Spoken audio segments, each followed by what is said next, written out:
जरा सोचो, तुम एक जंग में जाते हो और वहां पर तुम्हें एक स्नाइपर हिट करता है, लेकिन तुम्हें पता नहीं है कि वो स्नाइपर कहाँ से मार रहा है। और उसका पता लगाने के लिए तुम 20 घंटे तक एक ही जगह पर मरने की एक्टिंग करते हो।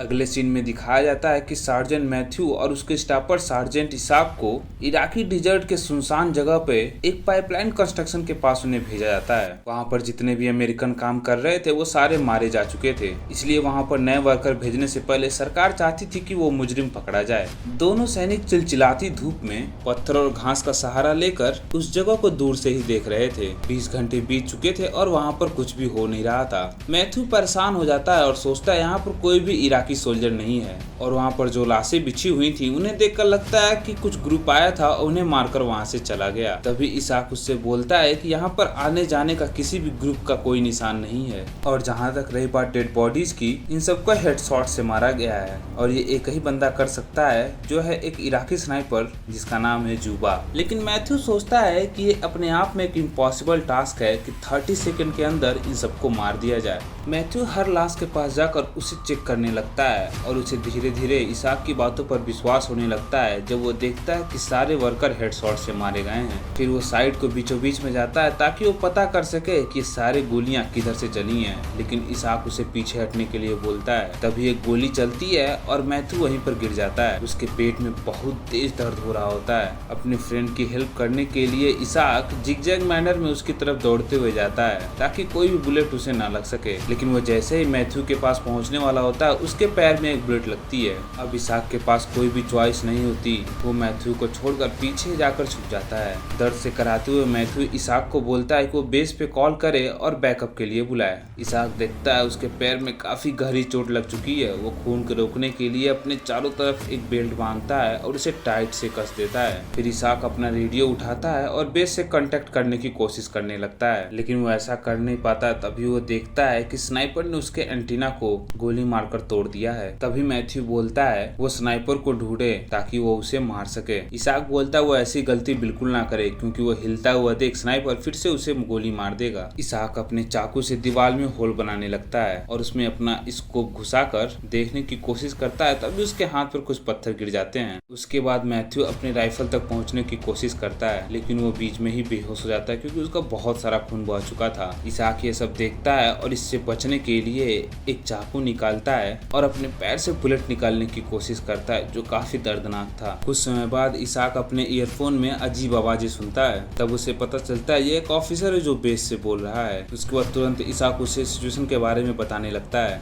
और बोलता है जल्द से जल्द मेडिकल सप्लाई उसे भेजी जाए। लेकिन इसाक तभी शक करने लगता है जब ऑफिसर उससे बहुत सारे अजीब से सवाल पूछने लगता है, और सबसे इम्पोर्टेंट बात, वो उससे रिक्वेस्ट करता है कि वो उसकी एग्जैक्ट पोजीशन बता दे या फिर खड़े होकर हवा में फायर करे ताकि हेलीकॉप्टर वहाँ पर सामान गिरा सके। इसाक को पता रहता है कि अगेंस्ट द प्रोटोकॉल है और उससे जिंदगी खतरे में पड़ सकती है। काफी ध्यान से सुनने के बाद उसे पता चलता है इस आदमी की एक्सेंट अमेरिकन बिल्कुल नहीं है और ये वही स्नाइपर जुबा होता है जो सोल्जर्स की रेडियो में हैक करके उनके लिए जाल बिछा रहा होता है। इसाक उसके बिछाए हुए जाल से बड़ी आसानी से बच जाता है, लेकिन रेडियो रखने के बजाय जुबा इसाक से क्वेश्चन पूछने लगता है और वो बोलता है कि वो इसाक को और अच्छे तरीके से जानना चाहता है। इसाक दोबारा बेस से कांटेक्ट करने की कोशिश करता है, लेकिन रेडियो अभी भी काम नहीं कर रहा होता। जुबा फिर से इसाक से अपने अजीबोगरीब सवाल पूछता है, लेकिन जब इसाक उससे बात करने से मना कर देता है तब जुबा उसे धमकी देता है कि वो उसके दोस्त को गोली मार देगा, जो कि बहुत रिस्की था क्योंकि मैथ्यू अभी भी जिंदा हो सकता है। इसाक जुबा से बात करने के लिए तैयार हो जाता है, लेकिन वो बोलता है जुबा से कि पहले शुरुआत तुम करोगे, और उसके तुरंत बाद इसाक जमीन पर मैप बनाने लगता है ताकि वो पता कर सके कि स्नाइपर कहाँ छुपा हुआ है। जुबा बोलता है कि वो एक रेगुलर इराकी सिटीजन है जो कि अपने देश को बचाना चाहता है। फिर वो इसाक से उसके बारे में पूछता है और अपने फैमिली के बारे में बताने को कहता है। इसाक बोलता है ये कुछ ज्यादा पर्सनल है। फिर इसाक जुबा के देश बचाने वाली बात पे हंसता है और कहता है कि वो जिन लोगों को मार रहा है वो तुम्हारे देश को बना रहे हैं, जो कि इकोनॉमी को बूस्ट करेगा। इसके बाद जुबा हंसता है और बोलता है कि सारे पैसे दोबारा यूएस में चले जाएंगे। जुबा बार बार उससे क्वेश्चन पूछता है, लेकिन इसाक हर बार उसे मना कर देता है। जुबा फिर से इसाक को थ्रेट करता है कि वो मैथ्यू को गोली गोली मार देगा। इस बार इसाक उसकी बातों पर विश्वास नहीं करता है। तब जुबा इसाक से बोलता है, जिस आदमी का स्कोप तुम इस्तेमाल कर रहे हो उसे जुबा नहीं मारा है। और ये बात कुछ देर पहले मैथ्यू ने भी उसे बोला था कि वो उसके स्कोप को क्यों नहीं चेंज करता। इसके बाद इसाक समझ जाता है कि उसके आने से पहले ही जुबा उनकी बातें सुन रहा था। तभी इसाक देखता है कि वहाँ पर एक मरे आदमी के पास एक रेडियो होता है, लेकिन इसाक उस तक आसानी से नहीं पहुँच सकता, क्योंकि अगर वो पहुँचने की कोशिश करेगा तो वो स्नाइपर के नजर में आ जाएगा। उसके बाद इसाक अपने बोतल से पानी पीने की कोशिश करता है। तभी वो देखता है उसके बोतल में एक भी पानी नहीं है, क्योंकि जुबा ने उसके बोतल पे गोली मारकर उसमें छेद कर दिया था। तब जुबा उसे बताता है कि उसने जानबूझकर किया है और वो एक भी शॉट मिस नहीं करता, इसलिए उसने एंटीना, बॉटल और उसके पैर में गोली मारी है ताकि वो यहाँ से भाग ना सके। उसके बाद इसाक उस बुलेट को देखता है जो उसने अपने पैर से निकाली थी। वो बुलेट को देखकर वो पता लगाने लगता है कि जुबा कौन सा राइफल इस्तेमाल कर रहा है। कुछ सवाल करने के बाद इसाक जुबा को टेररिस्ट बुलाता है। उसके बाद जुबा बोलता है कि ये अमेरिकन हैं जो दूसरे के देश में इलीगली घुस रहे हैं और लोगों को मार रहे हैं। जब तक जुबा बातें कर रहा होता है, इसाक और ज्यादा कैलकुलेशन करता है और अपने स्कोप के थ्रू देखता है और फाइनली इस कंक्लूजन पे पहुंचता है कि जुबा एक बहुत बड़े ट्रैश के अंदर छुपा हुआ है और वो यहाँ पे इस चिलचिलाती धूप में बहुत समय से है। इसका मतलब ये आदमी सच में एक प्रोफेशनल स्नाइपर है। जुबा फिर से इसाक की बातों को डिनाई करता है और कहता है कि वो कोई ग्रेट स्नाइपर नहीं है, बल्कि एक नॉर्मल इराकी सिटीजन है।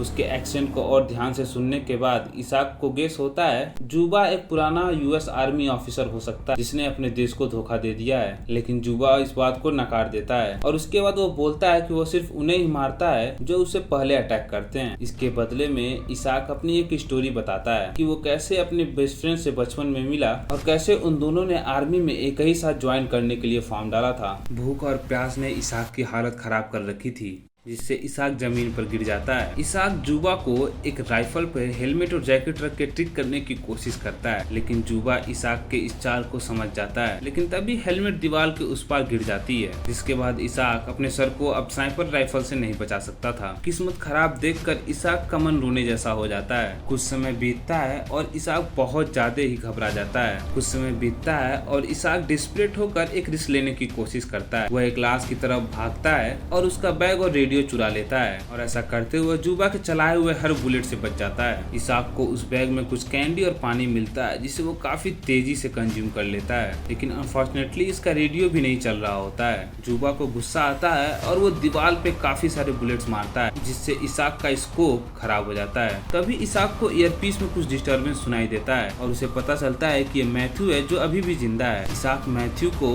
जुबा की लोकेशन चिल्लाकर बताता है। मैथ्यू एक मेटल के टुकड़े को उठाता है और गार्बेज की तरफ देखने लगता है। उसके बाद मैथ्यू धीरे धीरे अपने राइफल की तरफ बढ़ने लगता है। इसाक स्नाइपर से बातें करके उसका ध्यान मैथ्यू से हटाने की कोशिश करता है। उसके बाद उसे पता चलता है कि जुबा एक टीचर होता है जो कि बगदाद में पढ़ा रहा होता है, लेकिन अमेरिकन द्वारा उसके एक विद्यार्थी को मारे जाने के बाद वो उनसे बदला लेने की सोच लेता है और बताता है कि जिस दीवार के पीछे तुम छुपे हुए हो वो वहाँ पर पहले स्कूल हुआ करता था। जुबा उससे पूछता है कि तुम ये स्कोप क्यों लेकर घूमते हो, लेकिन इसाक ये बताने से मना कर देता है। जुबा मैथ्यू को मारने की धमकी देता है। मैथ्यू को बचाने के लिए इसाक कन्फेस करता है कि ये स्कोप उसने अपने पुराने दोस्त की याद में रखा है, जो कि मारा जाता है क्योंकि एक मिस्टेक हो जाता है इसाक से, और इसके लिए बहुत गिल्टी फील करता है। लेकिन तभी मैथ्यू अपना राइफल उठाता है और उस कूड़े की ढेर पर सारी की सारी बुलेट खाली कर देता है। इसाक भी मैथ्यू के साथ शूट करता है ताकि जुबा को मालूम चले कि ये इसाक है जो शूट कर रहा है। लेकिन जैसे ही मैथ्यू अपनी गन रिलोड करने लगता है, जुबा उसे गोली मार देता है, जो कि उसके कंधे पर जाकर लगती है। इसाक मैथ्यू को बोलता है कि वो उसकी तरफ क्रॉल करके आए और आकर इस दीवार के पीछे छुप जाए, लेकिन जैसे ही इसाक उसे हेल्प करने जाता है, जुबा मैथ्यू के सर में गोली मार देता है और इसाक देखने के अलावा कुछ भी नहीं कर सकता है। इसाक रोने लगता है और बोलता है कि वो घर जाना चाहता है। जुबा ये सुनकर बोलता है कि अगर वो सच में जाना चाहता है कि वो उसे नहीं मारेगा। जुबा उससे पूछता है कि ये जंग खत्म हो चुकी है, लेकिन फिर भी वो यहाँ पर क्या कर रहा है।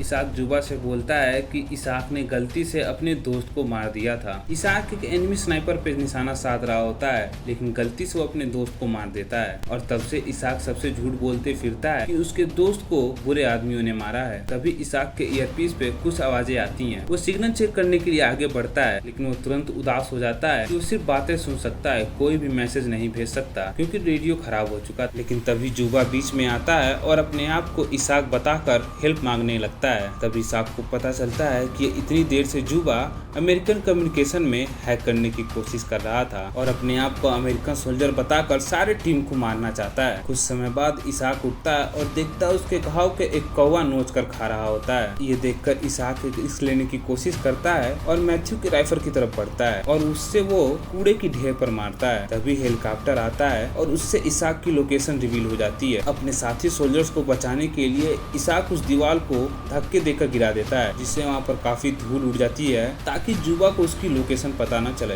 इसाक उस कूड़े के ढेर पर शूट करना शुरू कर देता है, ये पता किए बिना कि उसकी बुलेट सही जगह जा रही हैं या फिर नहीं। ये चेक करने के लिए वो फाइनली खड़ा होता है, लेकिन वो चौंक जाता है जब उसे पता चलता है कि जुबा उसे शूट नहीं कर रहा है और इससे इसाक को ये बिलीव हो जाता है कि उसने जुबा को मार दिया है। उसके बाद हेलीकॉप्टर आता है और इसाक उनको जुबा के बारे में बताने की कोशिश करता है, लेकिन हेलीकॉप्टर के नॉइस के आगे उसे कुछ सुनाई नहीं देता। और जैसे हेलीकॉप्टर उड़ने वाला होता है, जुबा वहां पर गोली मारना शुरू करता है। वो धीरे धीरे मेडिकल टीम को मारता है और लास्ट में पायलट को मारकर हेलीकॉप्टर नीचे गिरा देता है, जिसके बाद इसाक और सारी की सारी टीम मारी जाती है। फिर जुबा यूएसए के लाइन में हैक करता है और अपने आप को एक अमेरिकन सोल्जर बताकर दोबारा हेल्प मांगने की कोशिश करता है।